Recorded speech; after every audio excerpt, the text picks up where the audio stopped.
Assalamualaikum warahmatullahi wabarakatuh. Apa kabar semuanya? Tentunya kabar baik bukan? Alhamdulillah.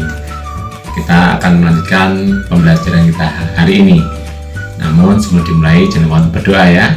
Kita mulai pembelajaran dari kelas 4 mata pelajaran ilmu pengetahuan alam. Kita ada bab pelestarian hewan dan juga macam-macam penutup tubuh hewan. Kita mulai langsung untuk materinya. Kegunaan sumber daya alam hewani bagi manusia. Yang pertama itu sebagai bahan makanan. Bagaimana bisa? Ya, ada yang diambil dagingnya, telur, ada juga untuk susu untuk diminum. Ya, ada hewan yang bisa diambil untuk kegunaan sebagai bahan makanan. Yang kedua yaitu diambil tenaganya. Contohnya ada sapi, kerbau, itu tenaganya diambil untuk narik gerobak atau untuk membajak sawah ya, itu juga bisa. Nah, jadi tenaganya digunakan untuk keperluan manusia. Yang ketiga sebagai sarana obat. Apa contohnya? Madu ya, madu dari lebah. Adapun darah beberapa hewan juga bisa untuk sebagai obat. Nah, itu adalah beberapa kegunaan dari sumber daya alam berupa hewani ya bagi manusia. Yang keempat itu sebagai bahan kerajinan. Bagaimana bisa hewan itu bahan kerajinan? Contohnya adalah kulitnya. Beberapa kulit satwa itu bisa dijadikan bahan kerajinan ya. Bahkan ada juga kerang-kerangan ya. Kerang itu cangkangnya bisa dijadikan kerajinan ya. Cara melestarikan hewan. Ada beberapa cara untuk melestarikan hewan. Yang pertama, tidak merusak habitatnya. Habitat itu apa toh? Tempat hidupnya. Jadi tidak menebang hutan sembarangan, tidak membakar hutan ya. Kenapa? Karena hutan merupakan salah satu habitat bagi hewan ya. Kalau kita rusak, otomatis akan menimbulkan kepunahan bagi hewan tersebut. Yang kedua, tidak melakukan perburuan liar. Artinya apa?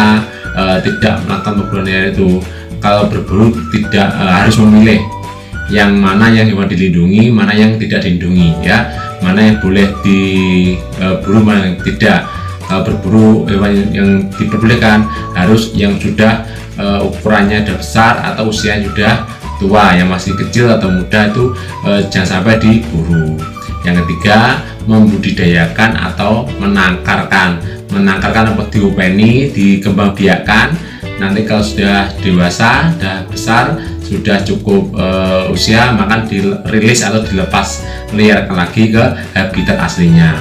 Penutup tubuh hewan. Adapun fungsinya dari penutup tubuh hewan, yaitu yang pertama menutupi tubuh hewan otomatis. Yang namanya aja penutup tubuh, yaitu fungsinya yaitu untuk menutupi tubuh hewan ya, biar tidak terlihat polos ya, ada gambaran variasinya. Yang kedua, melindungi kulit dari panas, dingin maupun serangan pemangsa. Kalau dari panas apa contohnya? Banyak sekali ya hewan berbulu, berambut itu ya.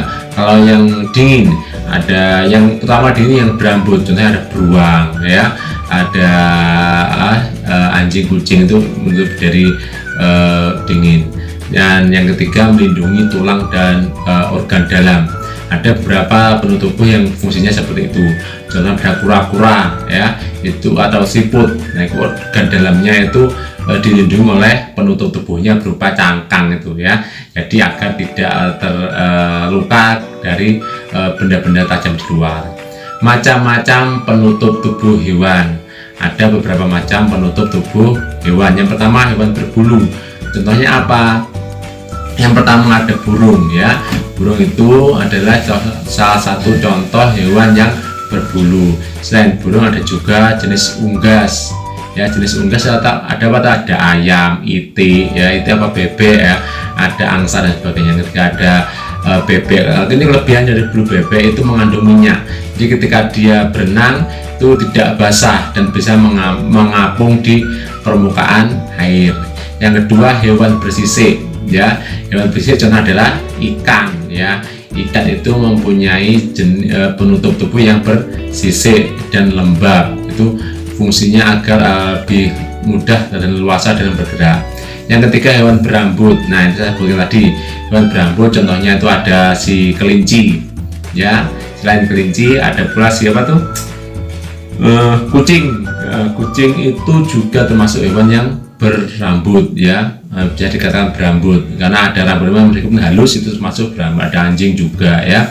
Yang keempat ada bercangkang. Nah, ini bercangkang itu yang kulitnya keras ya, dan ada siput bekecot ya, siput atau bekecot. Nah, ada juga si kerang, itu keras ya.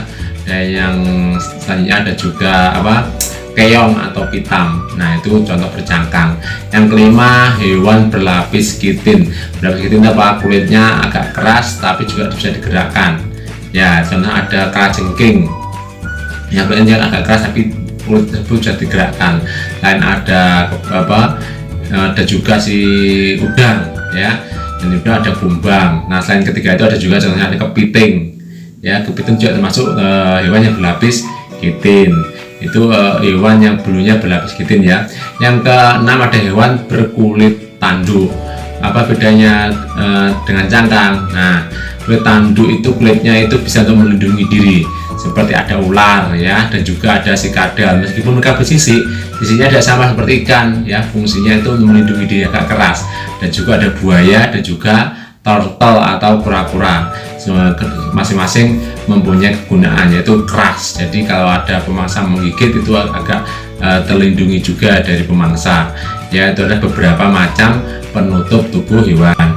Demikian tadi pembelajaran kali ini, semoga kita semua dapat mengambil manfaatnya ya. Tetap semangat belajar, jangan lupa olahraga, senantiasa berdoa, dan selalu patuhi nasihat kedua orang tua. Sekian, terima kasih. Wassalamualaikum warahmatullahi wabarakatuh.